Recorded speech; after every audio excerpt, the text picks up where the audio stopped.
No coração de Lisboa, onde o sol do Tejo se reflete nos azulejos antigos, Sofia sentiu o mundo desabar quando o telefone tocou naquela madrugada chuvosa.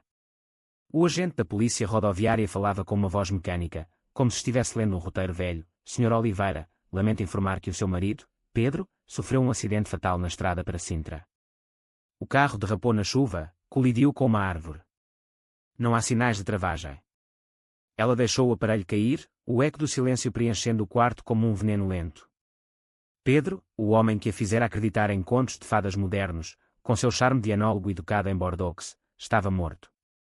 Mas o que Sofia não sabia era que essa morte não era apenas uma tragédia, era o início de uma teia de mentiras tecida pela família dele, uma teia que envolveria como as vinhas sufocantes dos vinhedos da família Oliveira em Douro.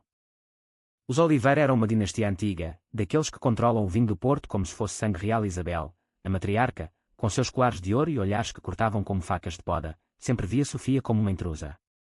Uma rapariga de bairro, de Alfama, casada com meu filho por capricho, murmurava ela em jantares de família, onde o vinho fluía mas as palavras eram medidas.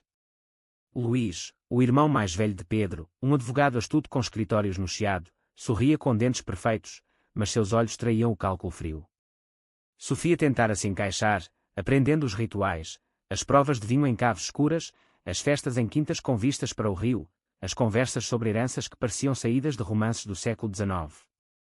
Mas sempre se sentia como um copo rachado na mesa, presente, mas prestes a ser descartado. Dias antes do casamento, Isabel aparecera na casa deles em Cascais com um envelope selado e 2 copos de vinho branco gelado. É só um acordo pré-nupcial, minha querida, disse ela com aquela doçura falsa que os portugueses usam para mascarar desprezo. Nas famílias como a nossa, a clareza legal é como um bom terroir, essencial para o futuro. Pedro beijou a testa de Sofia, murmurando, é padrão, amor. O pai insistiu até para a minha irmã. Ela assinou sem questionar, confiando no amor que sentiam. Mas ao assinar, sem saber, entregava mais do que bens, entregava o direito de existir na narrativa deles. A cerimônia fora mágica, sob as luzes de uma quinta em Sintra, com fado ao fundo e o cheiro de flores de laranjeira. Isabel erguera um brinde, pelo legado dos Oliveira, que Pedro carrega com honra. Nenhuma palavra sobre Sofia, como se ela fosse apenas uma sombra passageira. 3 meses depois, Pedro morreu. O luto mal começara quando a família tomou as rédeas. Contas conjuntas congeladas, chamadas redirecionadas para o escritório de Luís. Uma assistente educada entregou a Sofia um vestido preto para o funeral, ainda na embalagem. No mosteiro dos Jerónimos, onde o enterro ocorreu com pompa católica, o lugar dela na primeira fila foi dado a membros do Conselho da Adega. Isabel discursou como uma rainha, meu filho foi um guardião de tradições, leal à família acima de tudo.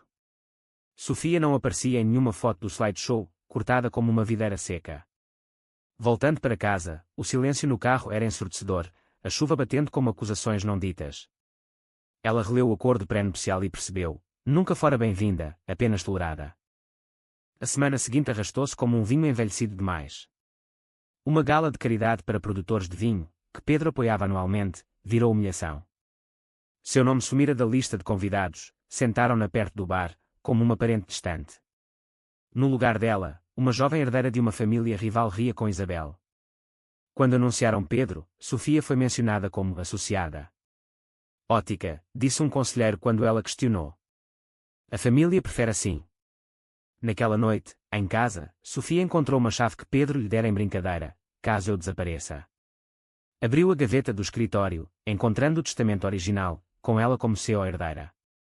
Comparando com a cópia enviada pela família, viu a falsificação, fontes alteradas, selos duvidosos. Eles não só a apagavam do futuro, reescreviam o passado. Copiou tudo, enviou para uma amiga em Faro, guardou em cofre. À meia-noite, uma notificação de despejo chegou, abandona a propriedade em 14 dias. Não era luto, era território. Sofia confrontou Luís no escritório da família no Porto, com vistas para o Douro. Ele nem se levantou, não é mais sua, segundo o probate. Ela acusou de fraude, ele mostrou e-mails falsos em seu nome, transferências para contas offshore. O Ministério Público não bate à porta sem motivo, disse com um encolher de ombros. Era uma armadilha, faziam dela a vilã para justificar a exclusão. Ligou para a irmã, Marta, precisando de uma voz amiga. Vi as notícias, disse Marta hesitante. Dizem que. Sofia sentiu o golpe, achas que é verdade? A pausa de Marta doeu mais que algemas. Não sei o que pensar. O dúvida da própria sangue congelou Sofia. Ela não chorou, compilou provas digitais, timestamps, metadados. Tornou sua vida um arquivo blindado. No dia seguinte, uma intimação do Ministério Público, investigação por fraude financeira. Agentes bateram à porta com mandado. Inocência não protegia, tornava a alvo perfeito. No aeroporto Humberto Delgado, tentando fugir para uma amiga jornalista no Porto, foi presa. Celulares filmavam. É a viúva Oliveira, a da lavagem de dinheiro. Processada em tribunal, Isabel fingia lágrimas para as câmaras, Luís parecia triunfante. O procurador acusava, usou o acesso familiar para crimes financeiros. Sofia negou, mas a mídia devorava, viúva trai o legado. Presa em tiros, o silêncio da cela era como um vinho azedo na garganta. Meses de isolamento, dúvidas corroendo a mente. Porque eu, sussurrava para as paredes. A traição não era só financeira, era emocional, apagando sua existência. Contratou um advogado, Tiago, um homem tenaz de Coimbra.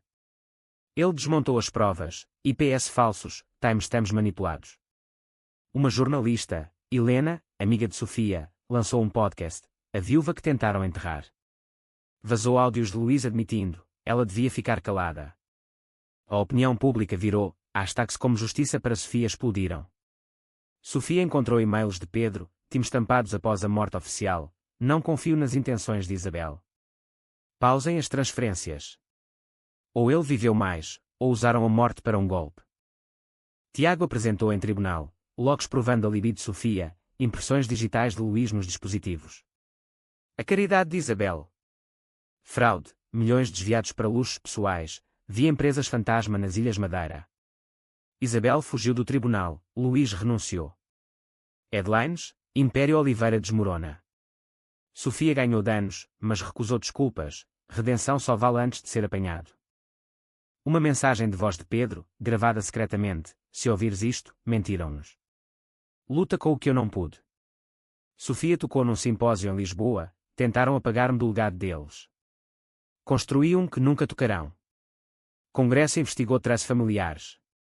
Luís fugiu para a Espanha, Isabel, subpoened. Sofia recusou liderar reformas, quero ajudar outros a contarem as suas histórias.